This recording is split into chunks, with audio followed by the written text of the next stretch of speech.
প্রধানমন্ত্রীর চাঁদপুর সফরের আরো বিস্তারিত জানাতে আমাদের সঙ্গে যোগ দিচ্ছেন সহকর্মী আলামিন ভুঁইয়া।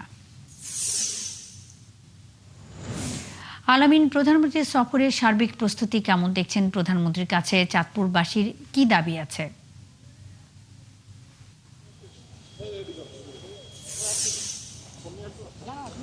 ধন্যবাদ মুন্নি। প্রধানমন্ত্রী তারেক রহমানের এই সফরকে ঘিরে জেলা জুড়ে ব্যাপক প্রস্তুতি রয়েছে। তিনি দীর্ঘদিন পর আসছেন। প্রশাসন, আইন শৃঙ্খলা বাহিনী এবং দলীয় নেতাকর্মীদের সমন্বয়ে নেওয়া হয়েছে সার্বিক নিরাপত্তা ব্যবস্থা। গুরুত্বপূর্ণ স্থানগুলোতে বাড়ানো হয়েছে বিশেষ নজরদারি, নেওয়া হয়েছে নিরাপত্তা পরিকল্পনাও। এদিকে প্রধানমন্ত্রীর সফরকে ঘিরে চাঁদপুরের মানুষের প্রত্যাশাও অনেক বড়।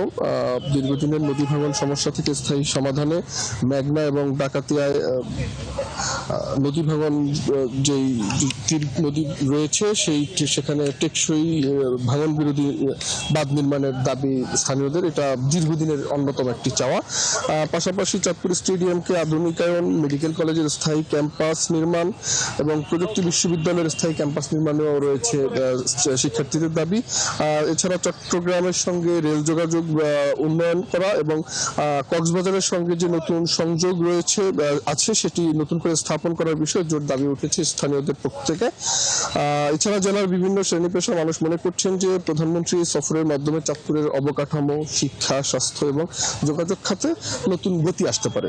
অর্থাৎ সব মিলিয়ে রাজনৈতিক অঙ্গনের পাশাপাশি সাধারণ মানুষের প্রত্যাশা এবং সম্ভাবনার কেন্দ্রবিন্দুতে এখন প্রধানমন্ত্রী চাঁদপুরের এই সফর। এখন দেখার বিষয় হচ্ছে যে চাঁদপুরবাসীর দীর্ঘদিনের এই প্রত্যাশা প্রধানমন্ত্রী সফরের মধ্য দিয়ে বাস্তবায়িত হয় কিনা সেটি। আলামিন ভুঁইয়া সঙ্গেই থাকবেন।